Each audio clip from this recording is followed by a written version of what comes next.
ఈ వీడియోలో Elon Musk ఎంతో ఇష్టంగా కొన్న ట్విట్టర్ ఎక్స్ ను ఎందుకు అమ్మేశాడు, అలాగే నేపాల్ లో ఏం జరుగుతుంది, అక్కడ ఎందుకని నేపాల్ ను హిందూ దేశంగా ప్రకటించాలని డిమాండ్ చేస్తున్నారు అనే విషయాల గురించి, దాంతో పాటు యూనివర్సిటీ ఆఫ్ హైదరాబాద్ చెందిన 400 ఎకరాలకు సంబంధించి రేవంత్ రెడ్డి గారి నిర్ణయం తప్ప రైటా అనే విషయాల గురించి ఈ వీడియోలో చెప్పబోతున్నాను. హాయ్, హలో, నమస్తే, welcome to PDJ Pagadala junction. Last 24 hours news number 18 కి స్వాగతం. ఈ రోజు న్యూస్ అయితే ఏంటి, ఛానల్ పేరు మారింది ఏంటి అని చూస్తున్నారా? అవునండి, మారింది. ఇంతకు ముందు పగడాల ఫ్యాక్స్ అని ఉండేది, ఇప్పుడు పగడాల జంక్షన్ గా పేరు మారింది. అయితే ఈ మార్పుకి కారణం ఆల్రెడీ మన ఛానల్లో లాస్ట్ 24 అవర్స్ లో జరుగుతున్న ట్రెండింగ్ టాపిక్స్ గురించి ఒక video day by day upload చేస్తూ వస్తున్నాం. అయితే ఇంకా ఏదైనా కొత్తగా చేయాలి అనే ఉద్దేశంతోనే ఒక వీడియోని ప్లాన్ చేశాను. సో ఆ వీడియో ఈ శనివారం నుంచి ప్రతి శనివారం అప్లోడ్ అవుతుంది. అయితే ఇంతకీ ఆ వీడియో ఏంటి, ఆ వీడియో ఎలాంటిది అనే విషయాలు ఈ శనివారం తెలుస్తుంది. సో అప్పటి వరకు వెయిట్ చేయండి, చాలా సస్పెన్స్ అన్నమాట. ఆ వీడియో అంత బాగుంటుంది. సో ఈ మార్పుని మీరు అంగీకరించి ఎప్పటిలాగే నన్ను సపోర్ట్ చేస్తారని కోరుకుంటూ, ఇంకా ఎవరైనా ఈ ఛానల్ ని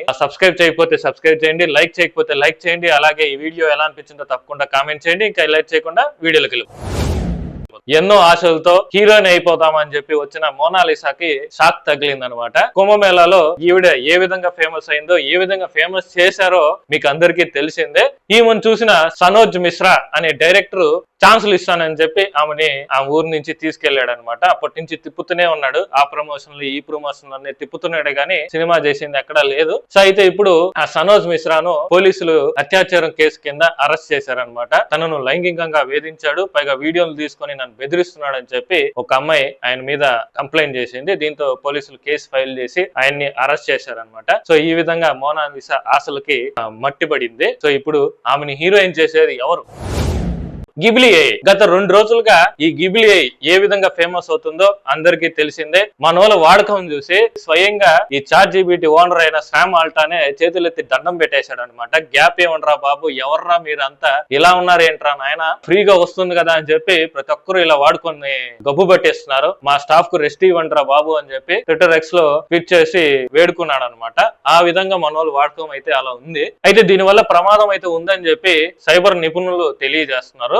దీని వల్ల మన ఒరిజినల్ ఫోటోస్ గిబ్లీ స్టైల్లో క్రియేట్ చేసుకోవడానికి ChatGPT లో అప్లోడ్ చేయడం వల్ల ఆ ఫోటోస్ అన్ని ChatGPT లో వెళ్ళి స్టోర్ అవుతున్నాయి. సో దాని వల్ల సైబర్ నేరాలు జరిగినప్పుడు ఈ డేటా లీక్ అయ్యి సైబర్ నేరాలు జరిగే ప్రమాదం అయితే ఉందని చెప్పి సైబర్ నిపుణులు తెలియజేస్తున్నారు. సో మొత్తానికి ఇలా చేయకుండా ఏదైనా ఒరిజినల్ ఇమేజెస్ కాకుండా వేరే ఇమేజెస్ పెట్టుకొని క్రియేట్ చేసుకుంటే మంచిది. సో ఇలాంటి సైబర్ నేరాలకు జరగకుండా వాళ్ళకి ఛాన్స్ ఇవ్వకుండా అయితే ఉంటుందన్నమాట. కొంచెం జాగ్రత్తగా అయితే ఉండండి. సహకార్ ట్యాక్సీ. కేంద్ర ప్రభుత్వం ఓలా, ర్యాపిడో, ఊబర్ కి పోటీగా ఈ సహకార్ ట్యాక్సీని తీసుకొస్తున్నామని చెప్పి స్వయంగా కేంద్ర హోం మంత్రి అమిత్ షా గారి పార్లమెంట్ లో ప్రకటించారు. సో దీంతో ఈ సహకారి ట్యాక్సీ గాను వస్తే ఖచ్చితంగా ఓలా, ఊబర్, ర్యాపిడోకి ఖచ్చితంగా పోటీ ఇస్తుందని చెప్పి చాలా మంది అనుకుంటున్నారు. అయితే మామూలుగా ఈ ఓలా, ఊబర్, ర్యాపిడో అయితే వచ్చిన ఆదాయాన్ని 30% కమిషన్ తీసుకొని 70% డ్రైవర్స్ కి ఇచ్చేది. కానీ ఇప్పుడు ఆ పరిస్థితి మారిపోయింది. చాలా మంది డ్రైవర్స్ ఏం చెప్తున్నారంటే ఈ ఓలా, ఊబర్ కమిషన్స్ పెంచేసి వాళ్ళు 70% తీసుకుని మాకు 30% ఇస్తున్నారని చెప్పి చాలా మంది డ్రైవర్స్ కంప్లైంట్ చేశారనమాట. సో దాని దృష్టిలో పెట్టుకొని కేంద్ర ప్రభుత్వం ఈ సహకార ట్యాక్సీని తీసుకొచ్చింది. ఇందులో బెనిఫిట్ ఏంటంటే ఈ సహకార ట్యాక్సీలో వచ్చే ఆదాయంలో మొత్తం ప్లాట్ఫామ్ చార్జెస్ పెట్టుకొని మిగతా మొత్తం డ్రైవర్స్ కే ఇస్తామని చెప్పి అమిత్ షా గారు ప్రకటించారనమాట. అయితే ఇంకా దీన్ని తీసుకురాలేదు, కానీ త్వరలో తీసుకొస్తామని చెప్పారు. మరి చూద్దాం ఏ విధంగా తీసుకొస్తారనేది. మామూలుగా మనం ఆన్లైన్ లో ట్రైన్ టికెట్ బుక్ చేసుకుంటే ఆ ట్రైన్ టికెట్ ను క్యాన్సిల్ చేసుకోవాలనుకున్నా మనం ఈజీగా క్యాన్సిల్ చేసుకోవచ్చు. ఆన్లైన్ లో అక్కడికి వెళ్ళి క్యాన్సిల్ అని కొడితే క్యాన్సిల్ అయిపోతుంది, రీఫండ్ కూడా డైరెక్ట్ గా మన అకౌంట్ లోకి పడిపోతుంది. కానీ ఆఫ్లైన్ లో అలా కాదన్నమాట. ఒకవేళ రిజర్వేషన్ కౌంటర్ కి వెళ్ళి అక్కడ రిజర్వేషన్ టికెట్ ని తీసుకుంటే మళ్ళీ క్యాన్సిల్ చేసుకోవాలనుకున్నా మళ్ళీ ఆ రిజర్వేషన్ కౌంటర్ కి వెళ్లాల్సి ఉంటుంది. ఆన్లైన్ లో క్యాన్సిల్ చేసుకోవడానికి కుదరదు. ఎమర్జెన్సీ సిచ్యువేషన్ లో అయితే అక్కడికి వెళ్ళటం చాలా కష్టం అనమాట, ఎక్కడ ఏ పనిలో ఉంటామో కుదరదు. సో అందుకు దాన్ని దృష్టిలో పెట్టుకొని ఆ ఇండియన్ రైల్వే డిపార్ట్మెంట్ ఒక మంచి అప్డేట్ ని తీసుకొచ్చింది. ఇంకాపై ఆఫ్లైన్ లో తీసుకున్న టికెట్ ను కూడా ఆన్లైన్ లో క్యాన్సిల్ చేసుకోవచ్చు అనమాట. సో దీనికి మీరు చేయాల్సింది IRCTC వెబ్సైట్ లోకి వెళ్ళి PNR నెంబర్ అలాగే ట్రైన్ నెంబర్ ని ఎంటర్ చేసి సబ్మిట్ చేస్తే అయిపోతుంది, క్యాన్సిల్ అయిపోతుంది. అయితే రీఫండ్ ఎలాగొస్తుందంటే మీరు ఆఫ్లైన్ లో రిజర్వేషన్ కౌంటర్ లో ఏ విధంగా పేమెంట్ చేసి ఉంటారో ఆ విధంగా వస్తుంది అనమాట. ఒకవేళ మీరు ఫోన్ పే, గూగుల్ పే ద్వారా పే చేసి ఉంటే డైరెక్ట్ గా మీ అకౌంట్ లోకి పడిపోతుంది. అదే మీరు క్యాష్ ఇచ్చుంటే ఖచ్చితంగా అకౌంట్ నెంబరు అలాగే IFSC కోడ్ నెంబర్ ని ఇవ్వాలి ఇవ్వాల్సి ఉంటుంది. సో అది కాకుండా వెబ్సైట్ లోకి వెళ్ళి మనం క్యాన్సిల్ చేసుకునే పరిస్థితి మనకు లేదు, మాకు అంత రాదు అనుకుంటే రైల్వే కస్టమర్ కేర్ 139 కి ఫోన్ చేసి కూడా క్యాన్సిల్ చేసుకోవచ్చు అనమాట. అక్కడ క్యాష్ కన్నా పే చేసి ఉంటే ఈ అకౌంట్ నెంబర్ ని అలాగే ఐఎఫ్ఎస్సి కోడ్ ని ఇవ్వాల్సి ఉంటుంది. సో అది ఈ విధంగా రైల్వే డిపార్ట్మెంట్ అప్డేట్ అయితే తీసుకొచ్చింది. సుకియా జపాన్ లో అతి పెద్ద రెస్టారెంట్ ఏదైనా ఉందంటే ఈ సుకియా కంపెనీకి చెందిన రెస్టారెంట్లే. జపాన్ వ్యాప్తంగా దాదాపు 2000 షాప్స్ వరకు ఉన్నాయన్నమాట ఈ రెస్టారెంట్లు. అయితే ఈ కంపెనీకి చెందిన 2 బ్రాంచుల్లో ఎలకలు బొద్దింకలు రావడం వల్ల మొత్తం ఈ 2000 బ్రాంచులన్నీ క్లోజ్ చేసుకునే పరిస్థితికి వచ్చిందనమాట. అయితే ఇంతకీ ఏం జరిగిందంటే ఈ మార్చి 28న ఇద్దరు కస్టమర్లు అంటే వేరుగా సపరేట్ బ్రాంచుల్లో వాళ్ళ సూప్ ని ఆర్డర్ చేశారు. ఒక బ్రాంచుల్లో ఏమో ఎలక వచ్చింది, ఆ సూప్ లో ఇంకో బ్రాంచ్ లో ఏమో బొద్దింకలు వచ్చాయన్నమాట.